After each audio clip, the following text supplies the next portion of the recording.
Don't want that. I want to talk to you. Hello there. Hopefully the mic isn't muted anymore. You're going to have to let me know. Yeah, I know that it says Talking Con, a cup of tea with an Englishman in San Diego.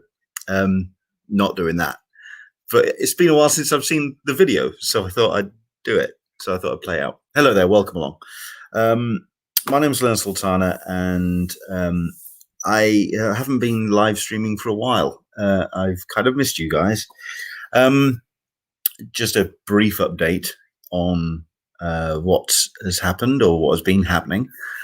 Yes, I'm still at work at a warehouse for a well-known brand here in the UK. And the last 5 months have been a bit of a blur. All it's been is just work. So it's just been that. But it meant that all the bills have been paid, people have been looked after. Caroline is well. She's on a road to recovery. She's still struggling with long COVID, but hopefully we're heading in the right direction in that regard.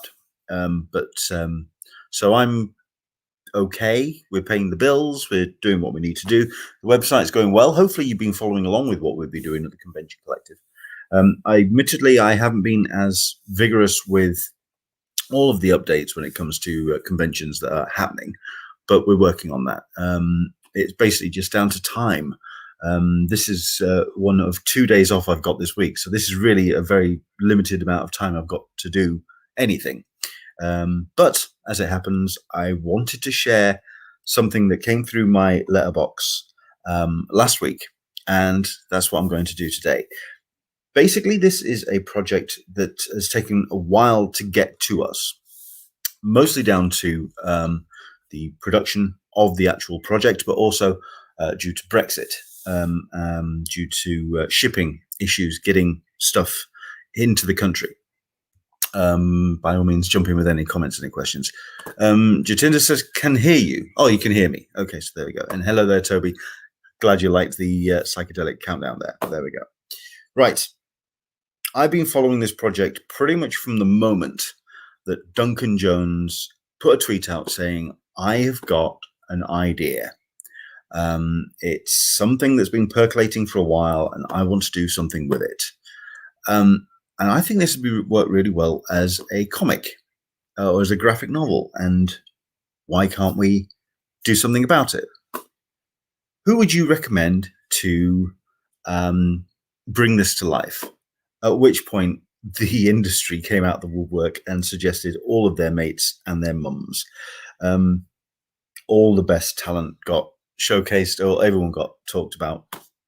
And Duncan just brought them all together with the help of a writer, Alex de Campi, who I'm a fan of anyway. But I've also supported the Kickstarter that she did, True War Stories, which is in the other room, which is another hell of a weight. It's a hell of a book, but certainly a little bit smaller than this thing that I'm going to show you. So I supported the campaign pretty much from the word go. I also put in a bid or a backer tier, which was for the hardback book with a wraparound cover to go with it. What I didn't expect was what I got through the post, because not to put too fine a point on it, this is a generous thing to come through the post for the amount of money that I bid. I went in on the $39 tier, so about £29. This is not a £29 book. This is very much a thank you to those people who have got the thing made. So this is where I'm now going to switch cameras, because I want you to take a look at MADI. Once upon a time in the future, let's go over here. This is the hardback edition. You can actually buy this now. I believe it is being published by Z2 Comics. There we go. And it's going out at $49.99, which I can appreciate is not the amount of money that I paid for it, but it's still quite a hell of a thing. And Duncan's watching. Hello there, Duncan. That's a fine looking book. Dude, you have no idea. I mean, just even from the production value of the whole thing. I mean, I don't know if you can just quite catch on reflection there, but it's got the reflective element on our lead character of MADI. And it is a gorgeous wraparound cover as well, with artwork by Yuko Shimizu, which, by the way, is also related a little bit later on in part of the things that I was supplied as part of my backer kit. We'll very quickly cover the things that were included in the envelope. A cracking patch. Arrive, augment, and achieve. Let's see if we can get you a little bit closer there. Nicely stitched, and I'm certain that we'll find a jacket or two out there, but for now I'm keeping that as it is. But no, they got two cracking prints that I can frame as required, or get it signed or whatever. And yeah, this is the wraparound artwork, which I'm doing my best to get this framed up right, so do bear with me if my framing's a little bit all over the place. Yeah, just incredible artwork throughout. I'm going to talk about the story. I'm not going to go too much into spoilers, but I want to talk about certainly the book itself and the production value that's been put together with this thing, and just some amazing artwork that has been supplied with. This is Duncan Figueredo at his finest. Just gorgeous. I mean, it's just, I mean, the depth and texture, and that is related throughout, by the way. And I'm definitely going to get into the actual the book itself. Now, when I actually went through my pledge, I actually didn't catch a number of the names. Duncan, by all means, if you want to jump in at this point, I am looking at the comments. Please help me out with a number of the people who have done the artwork for these prints that came through as well. There are a couple, obviously, that I do recognize because I am a huge fan of Lisa. Tula Lote has done this great print. I've got to get this right. There we go.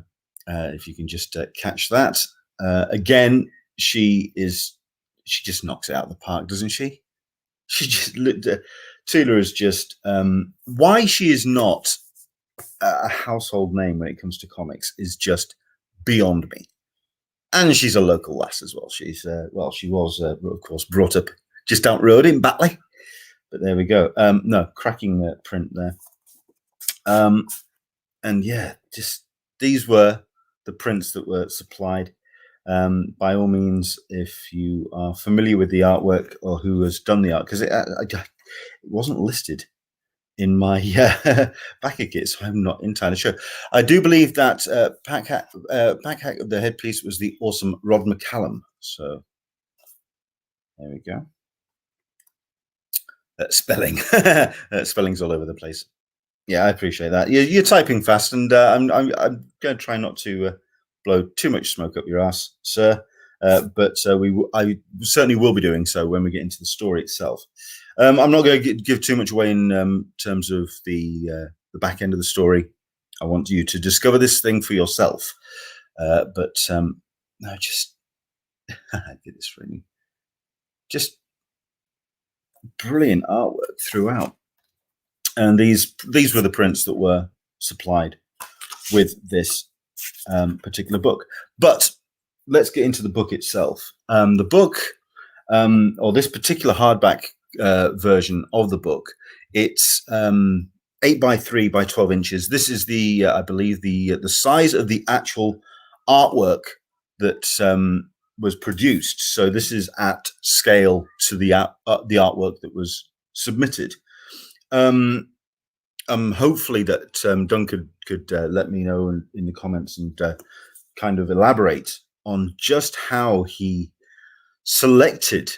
I mean, obviously he had to kind of pick and choose who he was going to have contribute to this, but it really is a who's who of incredible talent. Dylan Teague, Glenn Fabry, Duncan Figueredo, LRNS, Eduardo Ocana, Andre Ageo, Simon Bisley, the legend, which is Simon Bisley, Rosemary Valero O'Connell, Tonic Zonic, and Skylar Patridge, Pierre Guerrera, James Stocco.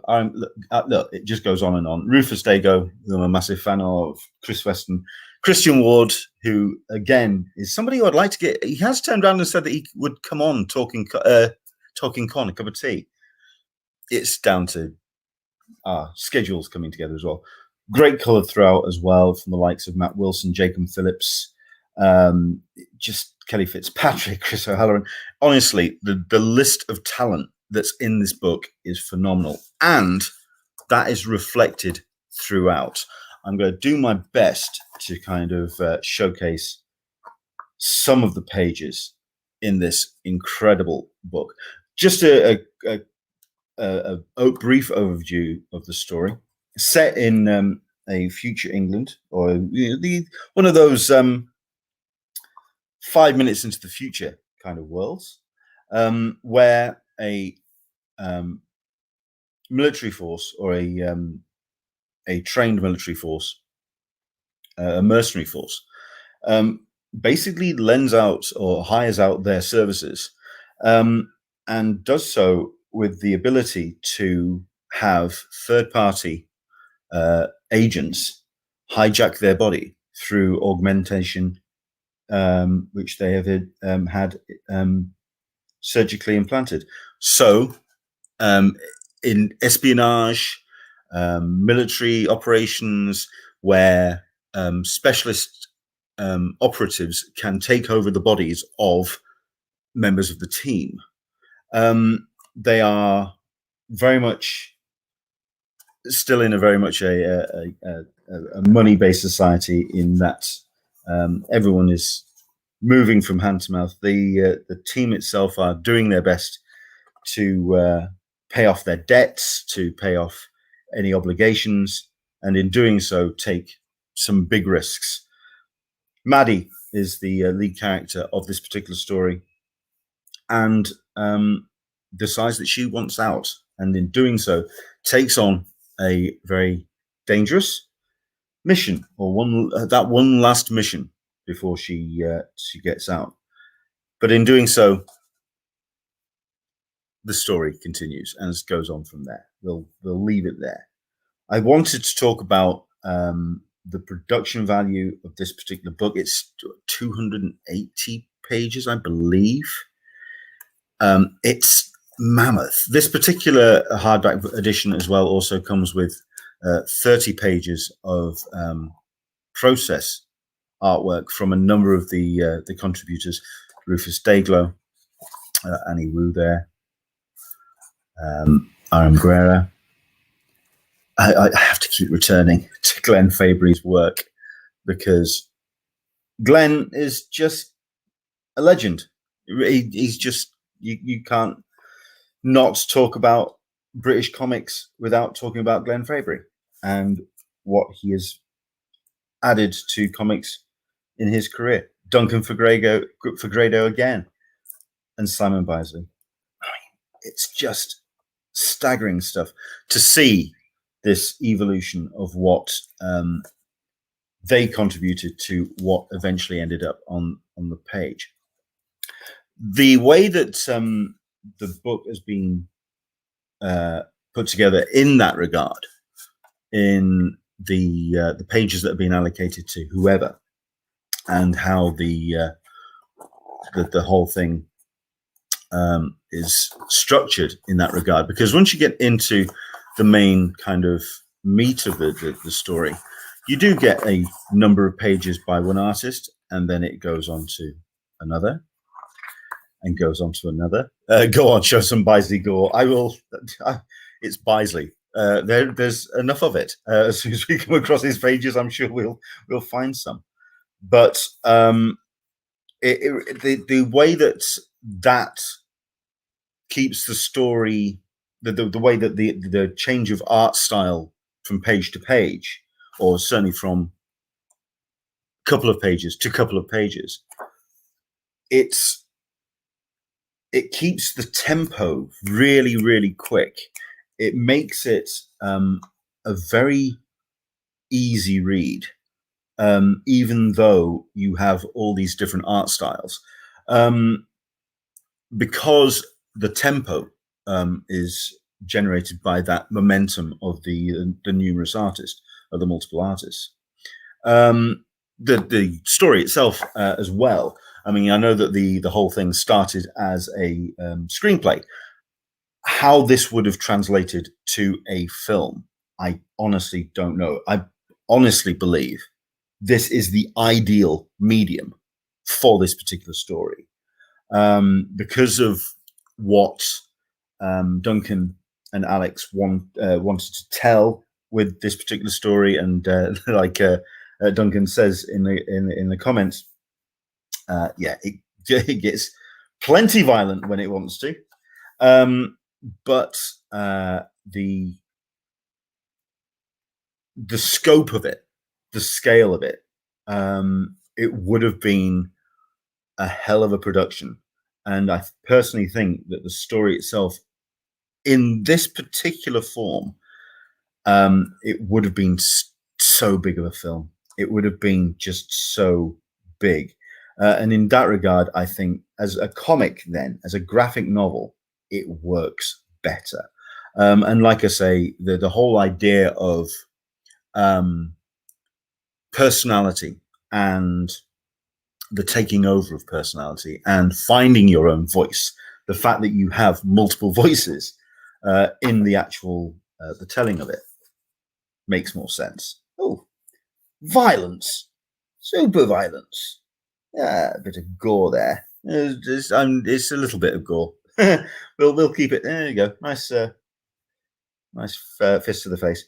But it's Bisley. I mean, come on. I don't. Oh, hello. Little bit of a flap there. Leave that there. In fact, yeah, I think I'll leave that there. All I can say is, for the money that I put into this particular campaign, for this to come through the post blows me away.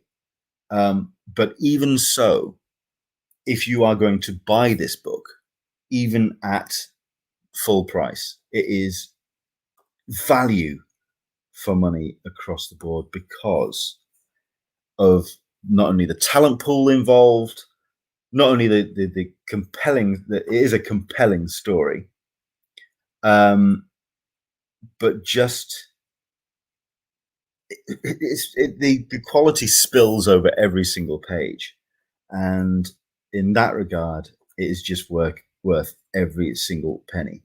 And who would not want to read something like this? Because this is, you can spot some very serious influences when it comes to what everyone has done coming together, especially when it comes to some pretty big anime. But then you have yes, you have some pretty big gore and some things that take your breath away. It is just a stunning book. I'm gonna hold it on that page and just wrap up by saying, if you do get the chance to check this out and give it a go, and just have the opportunity to read this, do it. If it's the like a floppy version, if it's the slightly smaller trade paperback version, do it, because what Duncan and Alex and the entire team have put together here, this is one of the books of the year. It's as simple as that, because of, it's just a joy to see.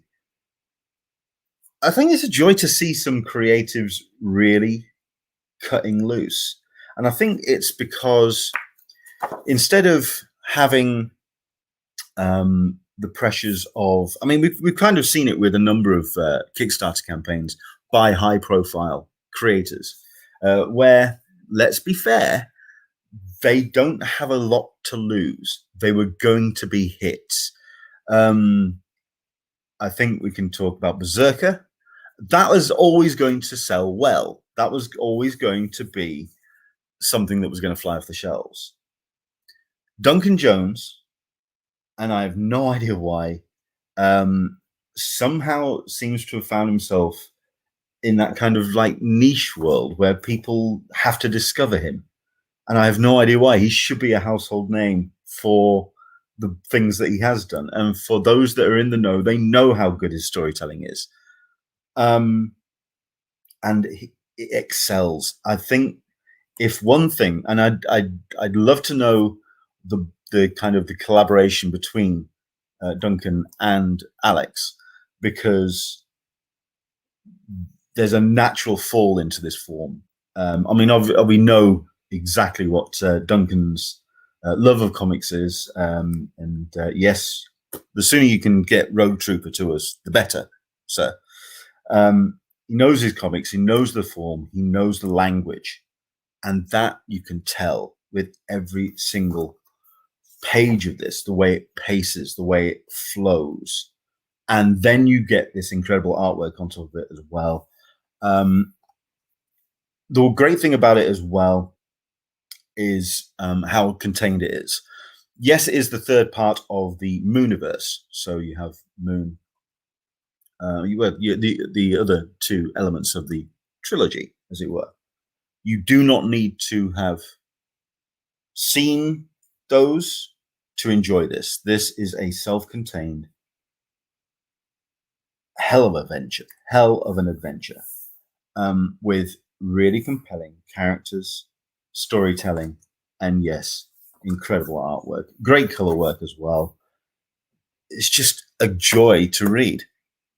So I am going to say, please, if you get the opportunity to go out and find this, when it hits shelves and when it becomes a little bit more publicly available, like I say, I believe it is going out for the Kickstarter campaign backers at the moment. I'm not too sure when it's getting a wider release, but when it does, you need to find this. MADI, Once Upon a Time in the Future. Help me out as well. Which ones should I frame? Yeah, that's going up. That is going up because that's just gorgeous. I suspect, and I suspect that as well. But there we go. Right. I'm going to let you get off because I think 26 minutes is enough. But I can say to Duncan Jones and Alex de Campi, congratulations and celebrations on, number one, getting this out to people, because heaven knows that was an adventure in itself. But also to all the artists and contributors to this, because what you've put together is something truly special. MADI, Once Upon a Time in the Future. Do go check that out. Right. That's about me. I know one or two people have been messaging and asking about Talking Con and a cup of tea and when that's going to be coming back, if at all. At the end of the day, I have no idea. At this point, I'm still waiting on finding out when I can kind of get guests in, and because I don't want to have them work around my timetable, I would prefer to work around theirs, because at the end of the day, they are guests to my show. I want to accommodate them. We have had some amazing guests over the last year, over the course of lockdown. And I want to continue that at some point, but it's just a case of if and when. Watch this space. We'll do our best to try and return. Certainly as we get closer to July and the virtual San Diego Comic-Con 2021. We will hopefully be doing something as well around the time of the San Diego special edition. I do know that Dan Berry is itching to get out of the house, and he's wanting to head down to the convention center. And it'll be interesting to see what San Diego can do under the restrictions that we are currently in.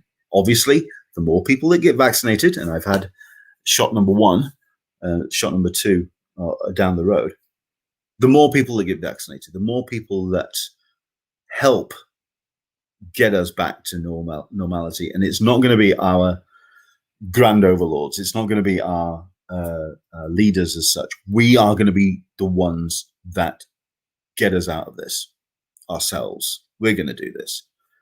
And in doing that, if we get vaccinated, we will hopefully see changes and some kind of return to normality. The November San Diego Special Edition will be one of the first big tests of that, because at the end of the day, the convention center at this point is looking to restart the engine, and they can do that with the help of fans and with the San Diego Comic-Con, because it's the headlining show of the year. Simple as. We'll do our best to cover it as best we can. We're also going to be covering, hopefully, Lakes International Comic Art Festival. Whether I'm going to be attending that is, at this point, dubious. We'll find out sooner rather than later. I'm definitely going to be going to Thought Bubble in Harrogate. I've got my hotel booked for that. And again, we can only hope that normality has returned to some, we've got something back so we can have a cracking show in the Harrogate Convention Centre.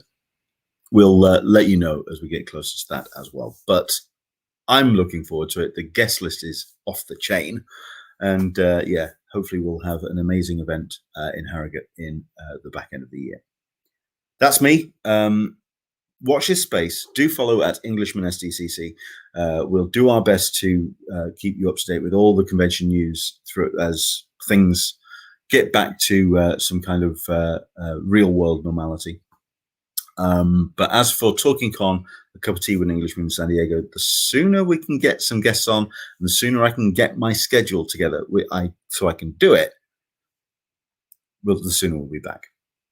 Take care. And once again, please do go to zcomics.com to find out more, or just follow Man-Made Moon on the old Twitters, because I'm certain he'll be wanting to share more about MADI Once Upon a Time in the Future. Do go check this thing out, because it's something very, very special indeed. Take care. We'll see you soon.